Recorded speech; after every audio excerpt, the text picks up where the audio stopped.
अगर आप भी चाहते हैं पीके एंटरटेनमेंट की ऑडियो वीडियो सबसे पहले आप तक पहुंचे, तो लाल बटन को दबाकर चैनल सब्सक्राइब करें और बेल आइकन दबाएं। इश्क वाले आंखों से आंखों की बात समझ लेते हैं, सपने में मिलते हैं तो मेरे दोस्त मुलाकात समझ लेते हैं। रोता तो है आसमान भी अपनी धरती के लिए, लेकिन ये पागल लोग उसकी आंसू को बरसात समझ लेते हैं। आइए परवेश प्यारे जी के सुमधुर आवाज में ये शानदार बेवफाई सॉन्ग आपके सामने पेश करने जा रहे हैं प्लानेट म्यूजिक के बैनर तले।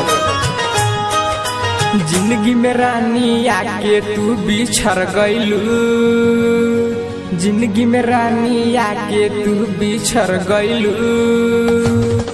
जियते जी कफन में रानी सजा दिहलू, जिंदगी में रानी आके तू बिछड़ गइलू। जियते जी कफन में रानी सजा दिहलू, सजा दिहलू, सजा दिहलू, सजा दिहलू, सजा दिहलू, सजा दिहलू, सजा दिहलू। जियते जी कफन में रानी सजा दिहलू।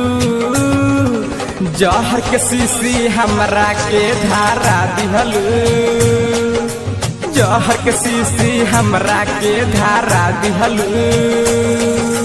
जियते जी कफन में रानी सजा दिहलू।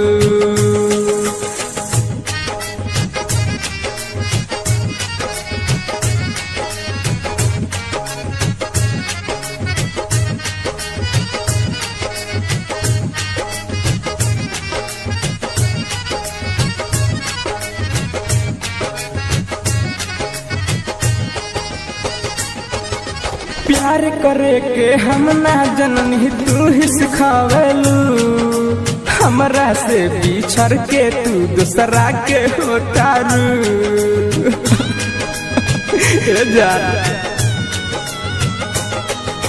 प्यार करे के हम ना जननी तू ही सिखावेलू, हमरा से बिछड़ के तू दूसरा के होतारू।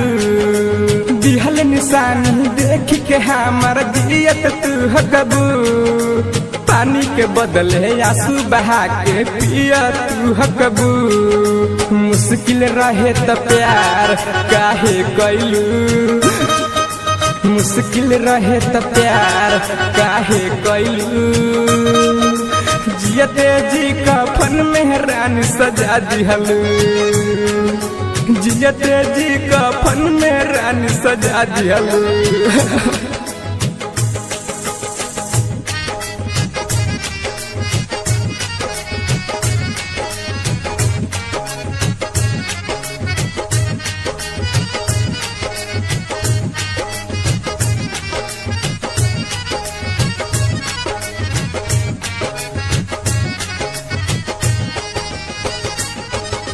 हम तोहरा से प्यार करी ले कहत हम बानी, शादी होखे से पहले खेदन फांसी लगाली।